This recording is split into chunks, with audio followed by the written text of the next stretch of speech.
Hi Warriors, it's me, Teresa. I am co-coordinator of this group, Warriors, with my daughter Alyssa. I am a recovering alcoholic of 449 days. The reason I'm doing this is to raise awareness for Suicide Awareness and Prevention Day, which we have made Saturdays on our group. So the reason I'm doing this is to share a bit of my story and my past and what led up to my suicide last year. But first off, I'd like to say this. If you are watching this right now and you're having suicidal thoughts or feel that you're suicidal and you're looking for a sign or a glimmer of hope, this is it. This is your sign. You watching me right now. So please reach out to somebody. Reach out to a member in the group. Phone somebody. Phone a family member. Phone the self-help line. This is your sign that you need to stay. So please do that. We're all here for you. There is hope, and there is happiness, and there is life. So I just want to tell you.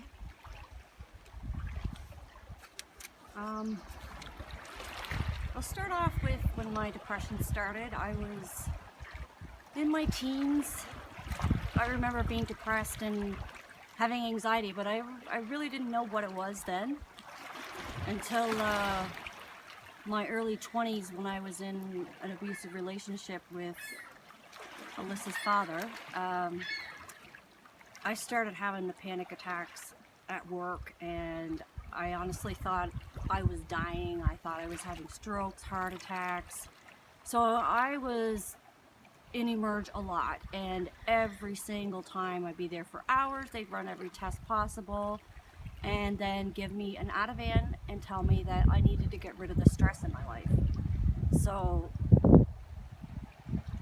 one day I just had enough. Something clicked in my mind, and I left. I went into my boss's office and I said I quit. And then I went to my ex's office, where he ran a small business at the time, and I told him I was leaving him. And then I walked quite a while to get to a payphone, and I phoned my mother, and I said, I'm done. She said, what do you mean you're done? And I said, I quit my job and I left Steve. She's like, okay, call a cab and come over. So I did, and what a weight lifted off. And the depression, like I did the counseling for a while, I did the medication, and my anxiety and depression was actually at bay for a while. And yeah, so the drinking for me, because that is my issue, is drinking. And yeah, I drank when I was a teenager at parties and stuff, but it was never a problem then. Then in my mid-20s, I would go out with my friends and do the bar thing, parties, camping, those kinds of things. And then, well, I always had to drink a couple before I went, because of social anxiety, and I didn't like being around big crowds sober. It just was not my thing. So I always had 2 or 3 before I go, so I was primed up, courage in a bottle. Yeah, that was me. And 95% of the time when I drank, I was always a happy drunk. I would be up dancing, singing. If I saw somebody sitting in the chair and it looked like they wanted to get up and dance, but they weren't courageous enough, I'd go grab them by the arm and pull them up and say, get up here and dance. Or if I was by myself and other people were up dancing, I'd just go up and join them. That's how I was. And I was socializing and things like that. I went out to drink to have fun, but I also drank to get drunk. I could not just go out and have 4 beer.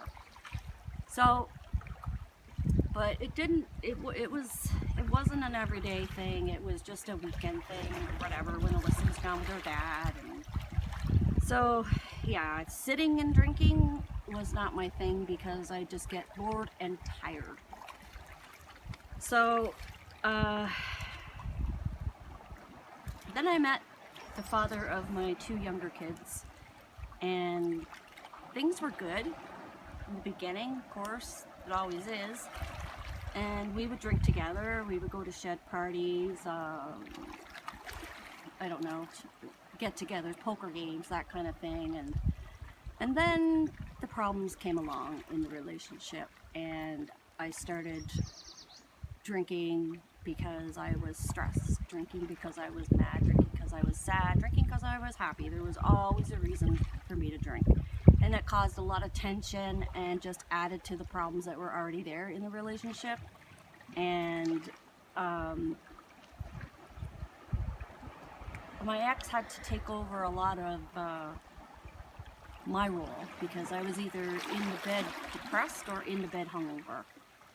So I felt, well, we were together 10, 11 years, and I felt stuck. And when I was drinking, my behavior was, I don't know what you want to call it, not so good. And because we lived in a small community, everybody thought that I was, or, you know, they talked, and I was the topic a lot of times because I wasn't like the typical newfie wife. I did what I wanted to do, and no one was, you know, holding me back. My place was not in the kitchen, that kind of thing. So people didn't know how to take me. So I was called a horrible mother, a horrible wife, those kinds of things. And I wanted to leave, but I stayed mostly for the kids. And there wasn't anywhere for me to go until some friends of ours moved out west, and they needed someone to, you know, move in, take care of the house, and look after their dog, and that was my out. So I moved up there, and the kids would come back and forth, but the depression was still there. It was like a different kind of depression. Like I was alone trying to keep this furnace going and heating up the house and taking care of everything that Steve had taken care of for so long, and it was hard. So that's when the binge drinking started, and I could drink 3 or 4 nights in a row, and then I could stop for 3 or 4 days, and then after that 4th or 5th day, I was itching. So it was getting bad. I was suicidal, and I decided to move back to Ontario, but I wanted to wait till Alyssa graduated high school. She moved in with her boyfriend. My younger 2 were fine with their dad. Couldn't ask for a better father. And I said that I'm going back to Ontario and I'm going to get better. So I did. I moved in with some longtime friends of mine, actually very close friends of mine, and I stopped drinking for 3 months. I was doing good. I felt great. I got an apartment of my own just underneath my friends, which was kind of ironic. And I got depressed again. And is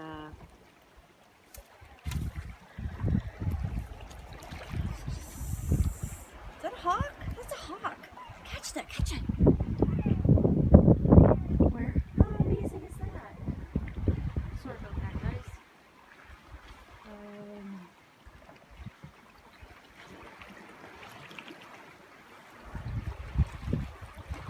Yeah, so when I moved down into my own little apartment, basement apartment, dark, wasn't good for someone dealing with depression, that's for sure. And depression got bad again, anxiety. I was put on a bunch of different medications, and I was been drinking again. I thought after the 3 months that I started drinking again that I had control of it, but I was wrong. So my behavior was very reckless, careless, risky. I I started hanging out with a bad crowd. I slept around. I dabbled in drugs that I never ever thought in my lifetime that I would ever touch. But it wasn't really my thing, so that didn't last very long. It was very short-lived, but the drinking was my thing. And so I ended up getting pregnant with Charlie, my soon-to-be 5-year-old. And I was happy. I wasn't with her father. It was just might as well say the truth, a booty call for about 1.5 years. And so yeah, when I got pregnant, and before I got pregnant, I always said in the back of my mind, you know, if I ever got pregnant, that would save me from this miserable life that I'm living, because I was missing my other kids so badly, and trying to co-parent over the phone was hard, and seeing them once a month in the summertime just wasn't enough. So when I found out I was pregnant with Charlie, I cleaned up my act, and after I had her, I was doing good. I ended up moving out of the basement apartment because it wasn't really fit to raise a child. It was basically a bachelor apartment. So I ended up getting an apartment right beside my mother in the same building, which was freaking awesome because she helped me out a lot with Charlie, because that kid did not sleep. So my mom was my savior, and I was drinking, but I was drinking 4, sometimes 5 beer every night, but I always stuck to 4, and that was it, because I knew I had to get up with this child that did not sleep. And then my mom just sat me down one day, and she's like, "What do you want?" And my mom knows me like an open book. And I said, "I want to be with my kids. I want to be with my kids. I want to raise Charlie with her sisters, and I want to be a good mom." And so she said, "Do it." And I was like, "How? How the hell am I going to do that? I'm in Ontario. I have a house full of furniture."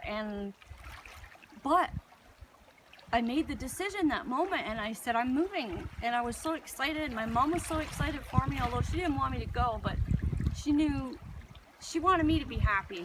And whatever it took to make me happy, my mom supported me. And I love her for that. So I started doing my work and packing, and found a truck that was affordable to move my stuff, and Alyssa found me an apartment. So everything just fell into place, and I was like, my God, why didn't I do this sooner? But it was meant to be that way. So I moved back down here and got a basement apartment, and it was a little brighter than my one in Ontario, but I kept the curtain shut because the neighbor's kid was always looking in the window at me. He almost drove his Jeep through my window once, so I just kept my curtain shut all the time. So things were good for a while. The kids were coming back and forth. I was spending a lot of time with them, and they just loved their sister to pieces, and it was good. And then I went out a couple times to a couple parties, and the last party I went to, I was up, it was in a shed, but I was up in, they called the dance floor or whatever, dancing away, having a great time, socializing. I was really, really enjoying myself. And then I was like, you know, I want to go home now. So the 3 ladies got in the car, and Alyssa came along, and when I got out of the car, I remember hugging them and saying, "Thank you, oh, I love you," and because that's just how I am. I'm a very lovey type of person when I'm drinking and happy, and all they did was laugh and make fun at me. They didn't laugh with me, they laughed at me. So I don't remember it, but Alyssa told me the next day, because I said, "I'm never going out again. That's it for me for going out to parties," because all they did was make fun of me. And she goes, "Do you remember what you said to them?" And I was like, "No." She goes, "You called them a bunch of fucking fun makers." And I said, "I did? Good for me." But that was it for me for parties and people. I did not want to have any friends. I didn't trust anybody. I isolated myself. Totally isolated myself. I I actually went 5 months without leaving my apartment. If I needed anything, I'd pay somebody to go get it for me or go get my beer. Got my groceries delivered. I didn't have to leave my house. So then the suicidal thoughts came. I felt I was in the darkest place I've ever been in my whole entire life. Suicide was on my mind every day, all day. I wasn't being the best mother that I was supposed to be when I moved back here. Everyone was worried. Everybody was avoiding me. And it was just, I felt so alone and I felt like a burden. And I really believed that that everybody else that I loved was better off without me. So I attempted suicide twice and didn't work. And the third time was a success. And I say that because I did die. And they brought me back. Thank God. But sorry.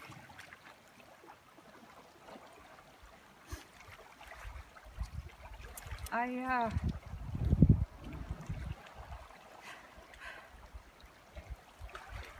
filled my script the day before, a month's worth of 4 of them. And then next morning I woke up and it was in my head that I was gonna take them all that night after the kids went to bed. And there was no emotion. I wasn't afraid. I just felt relief. Like, finally, I'm gonna go up to heaven to be with my dad and Joey and my grandparents. Everyone's gonna be better off. Yes, they'll cry for a bit, but they'll get over it. That was what I believed. My mind told me that, and I believed it. So, checked my fridge. I had 7 beer left in there, and I thought, is that going to be enough? And I was like, yeah, with all the pills you plan on taking, yep, 7 beers should be good. So, kids went to bed, drank my beer. I was on my 7th beer, and swallowed all my pills with that last beer. And I called my mother, and I said, Mom, she's in Ontario. I said, you need to call Alyssa and tell her to come and get the kids. And she's like, well, why? What's going on? And I told her. She said, well, go throw up or something. Go call somebody. I said, nope. It's done. And no emotion. And that's all I remember. Until I woke up with a breathing tube down my throat in ICU. And seeing Alyssa and Darren there. And you could see the devastation in their eyes. And I remember I was hallucinating and seeing shit that wasn't there, and you know, we had a laugh at some of it, but the psychiatrist came in to talk to me, and she asked me, she said, I have a question for you. And I said, what? She goes, do you still feel like you wish you hadn't have come back? And I said, yeah. So they put me in 2E, the psychiatric ward, and I was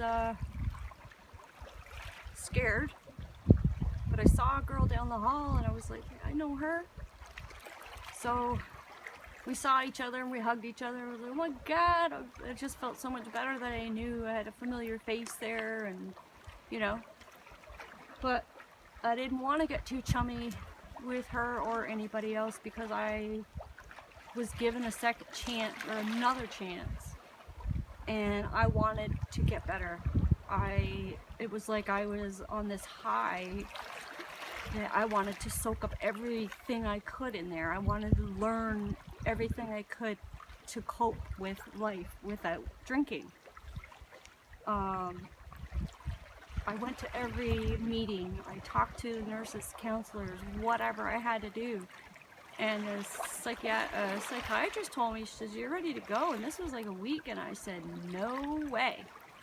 she's like, well, I'm just telling you, the longer you stay here, the harder it's going to be for you when you do go. I said, I'm not ready to go.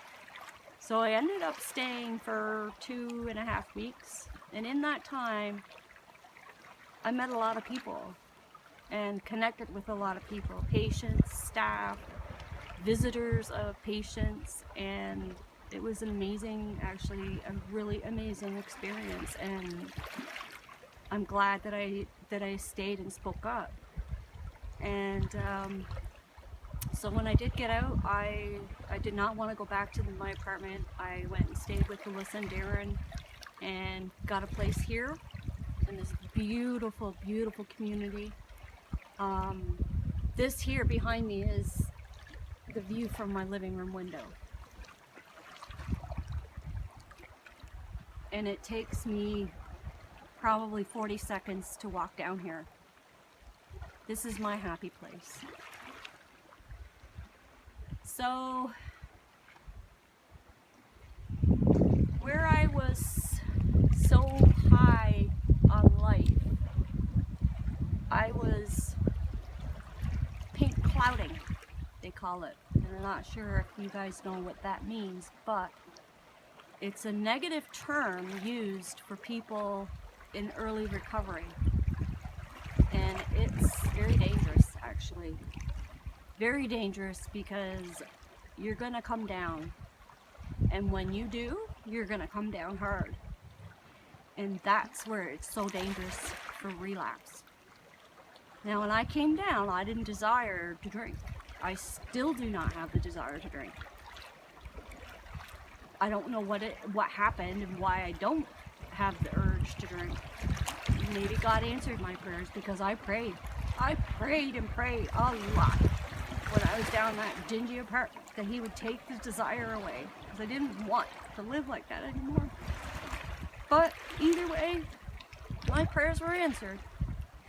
And I came down off them fucking pink clouds, boy. And I came down hard, because the emotions that I felt were so overwhelming. Overwhelming isn't even really the word, because it's so much more. The guilt was unbelievable. The shame, all of that. Everything I felt was just so exaggerated. I don't know how else to explain it. And it was tough, but I used all them coping skills that I learned, and I read them books. I shared them with my kids, Alyssa especially. I said, here, read this. My mom did it to me when she went to counseling years and years ago. Everything she learned, papers, books, whatever, she sat us down, made us read it. So I used them skills to get me through the hard days. Got my own place and decorated it the way I wanted it, and I love it. Still love it.